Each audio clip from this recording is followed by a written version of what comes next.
Good morning, Tasha. How are you doing today?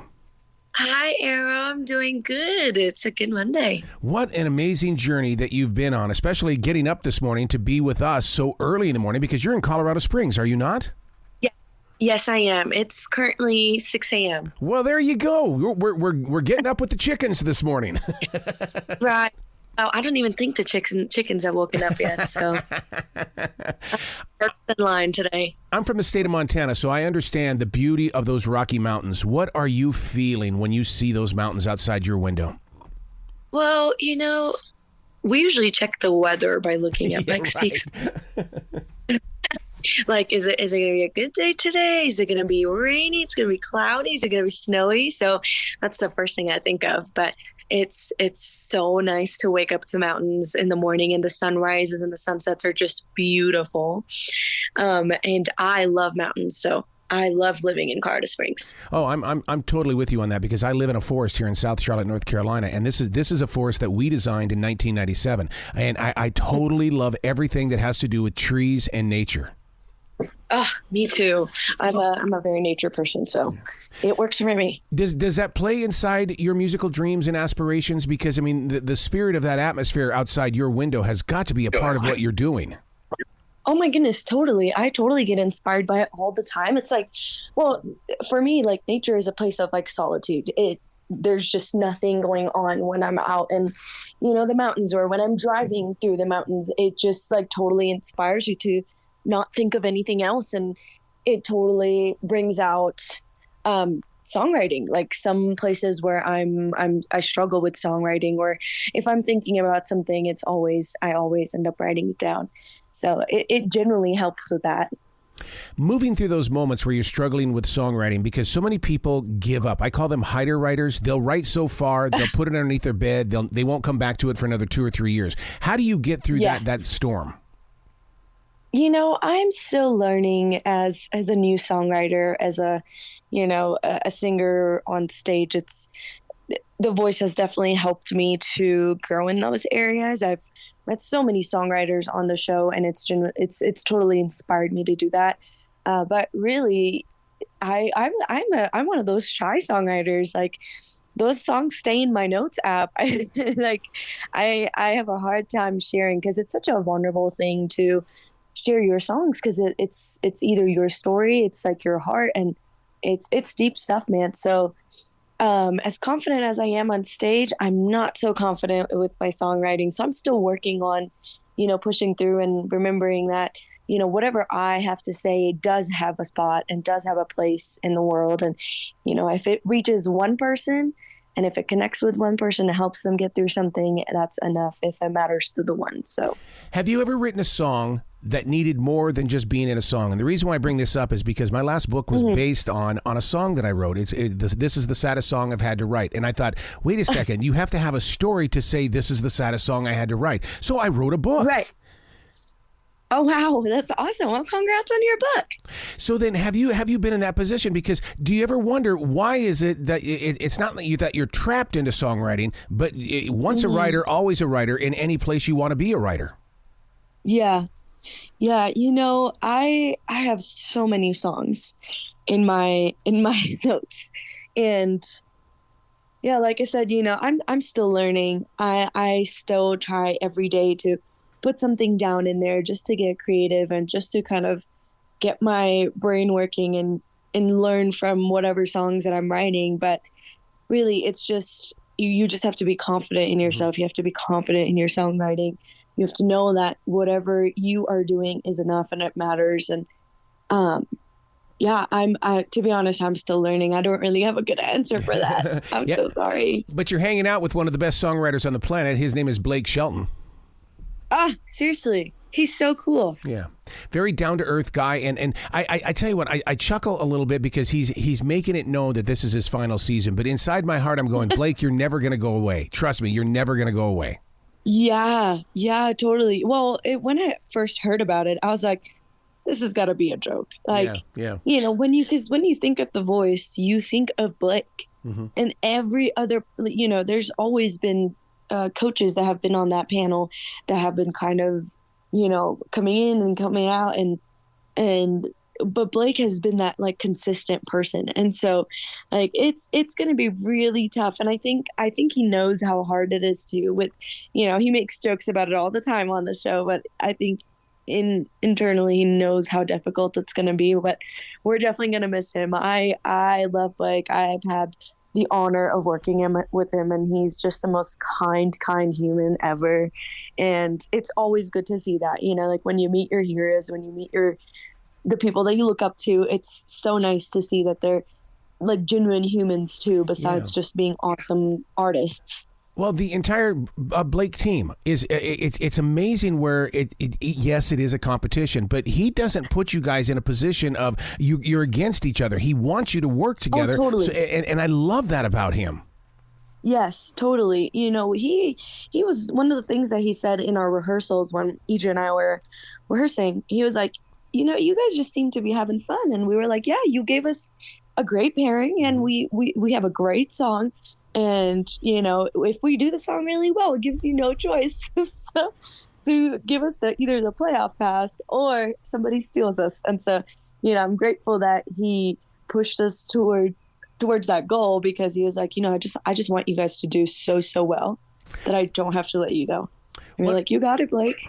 One of the things that happens inside The Voice that really inspires me, how do you locate that harmony in only a week's worth of practice? I mean, my God, you got to be going day and night to be that tight.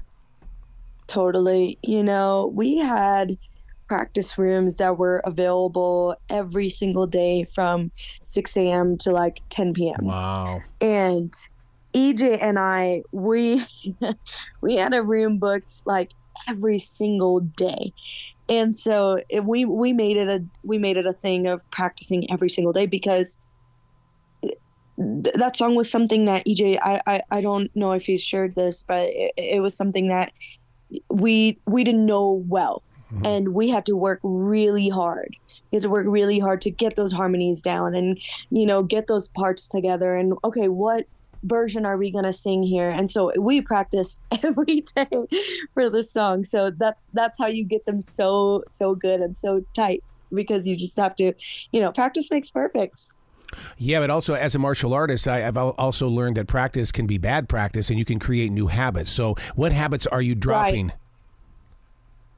Well, practically, I stopped drinking soda and coffee. Good for like you.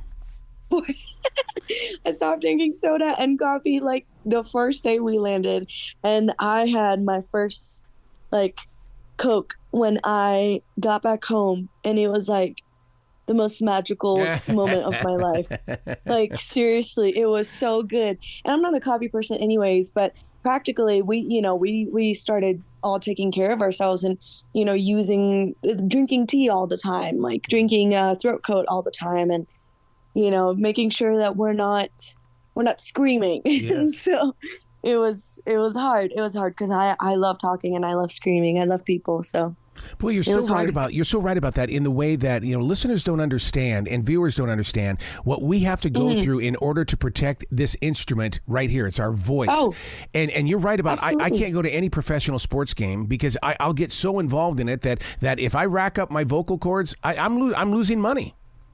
Oh, 100%. I recently went to a soccer game here in Colorado Springs, and oh my goodness, I cannot be around people that are also screaming. Like, it just makes me more hyped, and I get more energetic, and I want to scream more. It's just like, it's like a competition at that point, like who can scream louder. And I was like, I can scream a lot. So it was definitely a balance of we were always telling each other, don't start yelling, vocal rest. And so we all kept each other accountable. So how do you prepare and plan for the unexpected? Because I mean, every step that you're taking right now, as hard as you're practicing, as much as you're trying to lay it all out and putting trust in God, there's still always that moment of being unexpected. Absolutely. I'm a very, I don't like saying religious, but I do have a relationship with Jesus. And to me, that's what I held on to the whole time. I woke up that morning and I was like, Jesus, I'm just going to give it into your hands, and I'm not going to close my hands and try and control the situation, because you don't have any control over the situation. All you can do is what you do best and take care of the things that you do have control over, which is your singing and your vocals. And I had practiced and I had done my best and I was confident in it. And I was like, I'm just going to go out there and have fun with it, because when are you ever going to get this moment again? And walking on that stage, I was like, this is it. Like, this is what we've been practicing for. And I want Egypt to know that I am so happy to be on stage with him. And this is not a competition to me right now. Mm-hmm. And we're just going to have fun with this song like we always have had for the past like week and a half. And so, to be honest, it's just reminding myself of like truth when I am about to walk on stage, because that's what grounds me. Like, to be honest, stressing out is not going to help me at all. You're right. I like drank some water, and we were given the order of the battles, and they were like, you guys are on first. And I was like, oh my gosh, that is so stressful.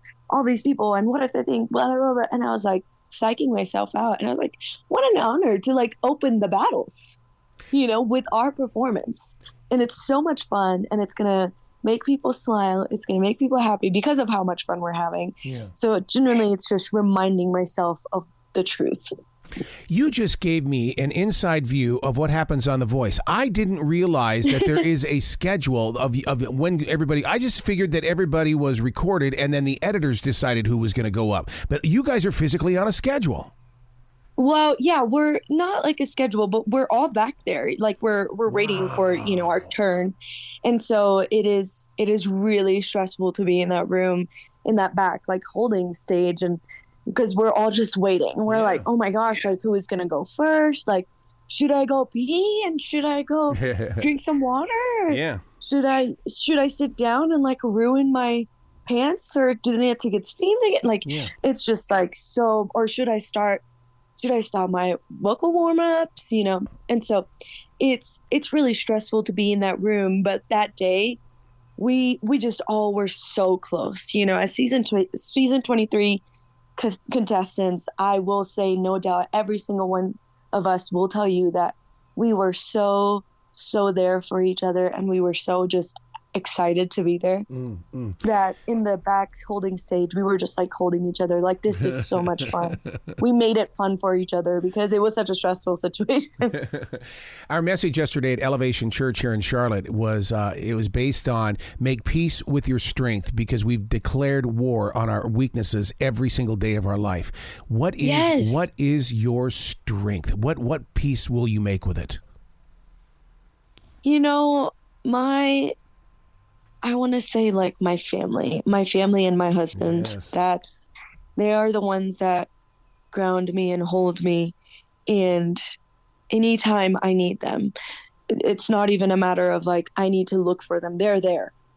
I don't even need to go looking. And my husband has just been such a constant person. And my parents-in-law, we live with them in Colorado Springs, and my mother-in-law is like my best friend. Yes. And I can't even tell you how many nights she's been up praying for me. When I was in LA, it was performance day, and she would stay up and she would text me in the morning before I'd even woken up, and she would text me and tell me, I'm praying for you. I'm here for you. If you need anything, and you are loved regardless. It's not about your voice. You're loved with or without your performance. We were loved because of who you are. And it's just gentle reminders like that's my strength. Yeah. Like, that's what I hold on to in like the hardest of moments. That's who I fall back onto. And it's such a reminder of like of Jesus, to be honest, like what his life was and who he represented and who he was as a person. And like, they truly show me what that love is like. And so those are my strengths. I have 3 people. Well, I have so many more, but I have so many friends and family, but I would say that's who I look up to. And Oh my God! To have your mother-in-law do that for you, only because as we get closer and closer to Easter, between Palm Sunday and between Easter, Yes. I mean, it is written that Jesus cried 3 times for tears to come from his mind, body, and soul. That means that he was in a place where he needed the support of family, of those that were around him. Right, right. And it talks about like how so many people were I believe is, if I'm not getting it wrong, James carried the cross for him, and Joseph carried the cross for him. And it's just that, like, just being there, just holding him, helping him through that walk. That's what matters, And to me, like, having a mother-in-law, there's such a stigma around mother-in-laws, and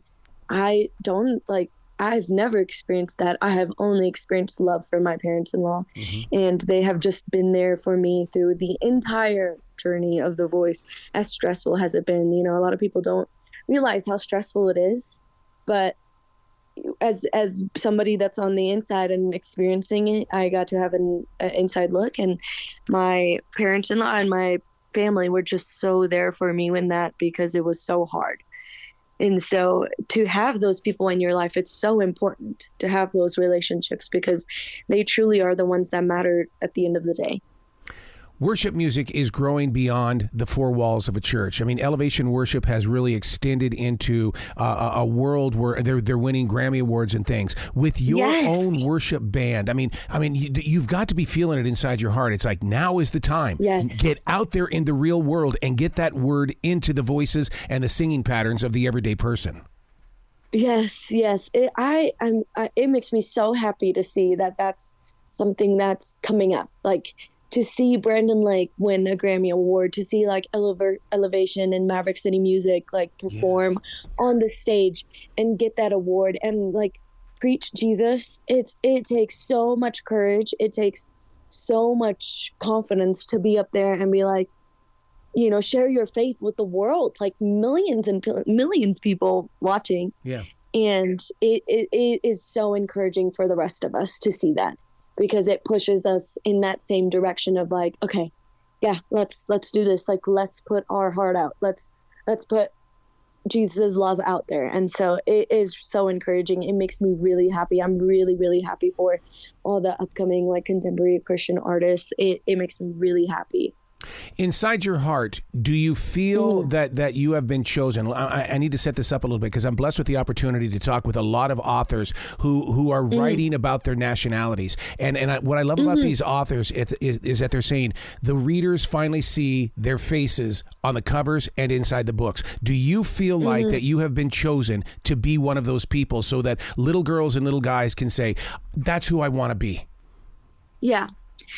I think all of us are chosen to some extent to do our part. Yes. And so for me, if that's my purpose, I'm going to go full speed ahead and trust Jesus, because he's made me that representative, and do it with confidence, because I've lived that life before. I've lived that way before as a little brown girl in Pakistan, and I have the honor to represent myself as that and share my story and, help those little girls in Pakistan to make sure that they know that they're able to do the same thing.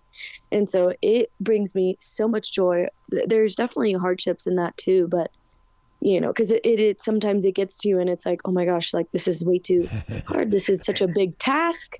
How am I supposed to represent like in such a big way? And this is so much pressure. But at the same time, like I said in the beginning, like if it gets to one person and if it changes their heart and if it brings their heart some peace, knowing that there is room for them at the table, that's enough. If it matters to the one. And so to me, like it's an honor, but it's definitely a lot of pressure. But to do it with honor and to do it with, Jesus, it's an honor and a pleasure. So I definitely believe I'm chosen to some extent for that, and so I'm just gonna, fulfill what my purpose is on this earth as that chosen person, and try my best to do it. I'm gonna fail at times, but that's what makes you human. So. Wow. I love exactly where your heart is. We've got to talk more in the future. Yeah. The door is always going to be open for you. Absolutely, Arrow. I love your name too. Yeah, it's What just a cool radio. name. It's a radio name. It came from out of the universe, and I had to run with it and trust it. Tasha's not my real name either, so it's my stage name too. You get it, Pen. Yeah, I got you. That's not my real name. Blake wasn't going to be able to say my real name. That's right. Well, you be brilliant today, okay? Thank you so much, Arrow. I appreciate your time. Thank you for speaking so much life. I appreciate it.